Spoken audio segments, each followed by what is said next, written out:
back to my channel. Hope you're all doing well out there. And today we're going to go back to the trench. But before we do that, do me a favor, like, comment, and subscribe. Join me here, I would appreciate that. Today we're going to talk about the Meg 2, The Trench. I just got to see it today. I went with my son, Dale_A, and his two sons as well. And yeah, I've been interested in checking this out. You saw my review. I dropped my review for the original Meg a couple weeks ago. I enjoyed that film. I saw that in the theater back in 2018. And I was very interested in seeing this one as well. John Turteltaub did not come back to direct this film, but Ben Wheatley came in to direct this film. And this film dropped on August 4th, just a couple weeks ago. It's PG-13. It's an hour and 56 minutes long. Had a budget of about $130 million. And so far worldwide, it's grossed $256. So we may be seeing a Meg 3. We shall see. In this film, we got Jason Statham back as Jonas Taylor, our main hero of the movie. Cliff Curtis is back as Mac, and Cliff Curtis is always a welcome presence on screen. Terrific character actor. And I got to give a shout out to Paige Kennedy as DJ. In my review for the first film, I failed to mention his character, which I've always enjoyed DJ as a character. And Paige Kennedy happened to comment on that review. So Paige, if you do happen to watch this review, I really liked your performance in this movie, and I did not forget to mention you this time, and I hope you're doing well. Anyway, this movie picks up several years later after the first film, obviously. And we see Jason Statham taking pictures on this freight liner, taking pictures of these people dumping toxic waste into the ocean. And we get some action scenes here with Statham going hand-to-hand combat with some of these guys, and he jumps off the ship, and he gets picked up by Mac and another of their co-workers. The woman that he was involved with in the first one has died, but Mei Ying, her daughter, is kind of like Jonas's daughter now. Like, he is like one of her surrogate father, along with her uncle Ju Ming. I think I'm saying that right. He was her brother, and now he helps take care of Mei Ying as well. And they still have the institute. They built the tank, which is from the sequel novels, because I've read those novels by Steve Alton. And we see they have a Meg in captivity, and they have some other business partners as well. And pretty much they end up going back down into the trench to do some exploring. They find out another operation that they did not know about is going on down there. Some stuff goes sideways. A few of their coworkers die, but they struggle and find their way back to the surface. But they've been screwed over by this woman who heads the company. They're trying to mine this stuff at the bottom of the floor, these precious metals. They're worth billions, and they're kind of screwing them over. And pretty much after that, there's 4 Megs that come up from the trench, and a giant octopus come up, and pretty much the last half hour, 40 minutes is nothing but nonstop monster action. That's pretty much how this movie ends. And, you know, Jonas is the hero of the day. Although my man DJ does get a hero moment in this film. DJ does get a little bit more to do here. He's definitely more involved with the action, and he has this hero moment where he shoots one of these little dinosaurs that escaped the trench as well, shoots it in the head before it can attack Mei Ying, and that was cool to give DJ a hero moment in this film. And obviously, Jason Statham's character gets a ton of hero moments. He kills the Megs, and yeah, that's the end of the Meg 2, The Trench. What to like about this film? Well, the cast, you know, Paige Kennedy, Cliff Curtis, Jason Statham, and even the rest of the cast, they're all pretty good here. The effects, we'll talk about those. I felt the effects were kind of a little lacking compared to last time, but we'll talk about it. The action in the last half hour and 40 minutes, they do ramp it up, and there's a lot of monster action here. The underwater stuff still looks cool, and there's definitely more underwater stuff compared to the first film. We spent a good portion of the first part of the film in the underwater stuff, and we got the industrial espionage stuff here, which I kind of felt was unneeded, at least as deep as they go here.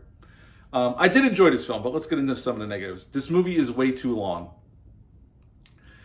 A film like this, they're leaning into the B-movie trappings with this one compared to the first one. Yeah, we had a little bit of cheese in the first one, but they kept it kind of on point and a little bit more serious. Here, they definitely lean into the cheese here. Not to say there's not serious moments or not suspenseful moments, but they definitely lean into more of the B-movie creature feature vibe here, especially the last half of the film. But this movie is too long. In an hour and 54 minutes, you got to know your film. There's no reason for this film to be longer than an hour and 40 tops. This should be, we're in, we're going to give you everything you want, and we're out. And that comes to my next negative. There's not enough Meg action. In the first half of this film, the Meg's around, you see it. But we spent a lot of time without the Meg on screen. And for a movie called The Meg, I don't know what they were thinking here. There should have been more Meg action. And they definitely, and I'm not saying this is not a negative, but I'm going to mention this. They definitely find reasons to give Jason Statham moments to have action scenes, where the first one he wasn't hand-to-hand combating anybody. He was just this really heroic guy that was willing to go into the ocean to save people and fight the Meg. And this one, they give him reasons to get involved in action scenes, fighting other guys and all this kind of thing, and explosions going off and gunfire. So they definitely amp up the more action-oriented stuff. It drags a little bit. And again, a movie like this, hour and 40 tops, get in, give us what we want, and get out. The other thing is sometimes the effects did not look as convincing as the first film. And that's going to bring me to the underwater stuff. There's a lot more underwater stuff. There's a lot of cool underwater moments, at least in theory.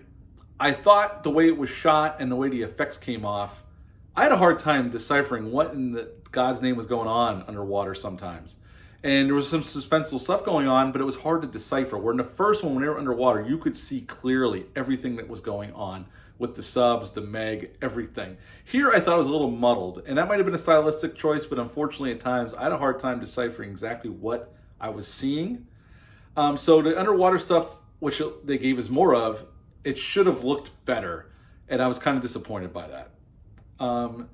The last half hour, 40 minutes, and they give us all the monster action we could possibly want, but it's so much crammed in there that they should spaced it out more. The action and the creature stuff should have been spaced out more. And I just thought the last half hour, 4 minutes became a bit too much. There was too much going on. Like those little dinosaur creatures that I was talking about, they didn't need to be here.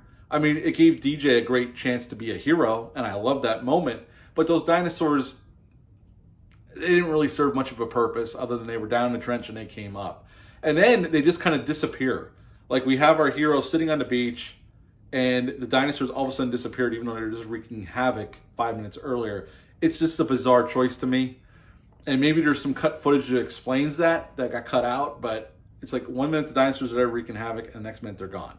And yes, they did kill some of them, absolutely on screen, so you know where some of them went, but they're like poof, like gone, like magic, and it's like, well, that's kind of odd. Like, how did that work out that way? A little bit of trivia, there is a Jaws 2 reference in here by my man DJ. He pulls out a gun. He's become a survivalist now. He pulls out this gun, this 50 cal handgun, and he goes, I even have poison tip bullets just like Jaws 2. I was smiling my ass off at that comment. I love a good Jaws 2 reference, and they gave it this here. Statham's good here. Again, the whole cast is good here. It's not that. I just think the film's too long, and some of the stylistic choices of how they showed the underwater stuff was kind of muddled and kind of hard to decipher exactly what was going on.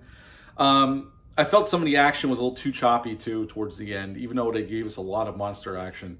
At the end of the day, I enjoyed this film. I had fun with it. It's definitely cheesier than the first film. I still like the first film better, but it's definitely a decent matinee. I would give it a 7 out of 10 at the end of the day. A 7 out of 10 for The Meg 2, The Trench. What would you give this film? Have you seen it yet? Leave a comment down below. Let me know. Hit the thumbs up. Hit the subscribe button. Share this video. I would appreciate that. One more thing before I go. I'm going to put a link down below to my TeePublic page. I started my own t-shirt store on TeePublic. I have about 6 designs. I'm going to be adding more over the next coming weeks. But check that out. The link will be down below. No pressure to buy anything, but I'm just trying to get some merch out there. I've been asked by other folks, and there you go. You can go check out that link and check out what I got there. And if you're interested, help yourself to some. If not, no harm, no foul. But until next time, I'll be back with a review for the town that dreaded sundown. But until next time, bye.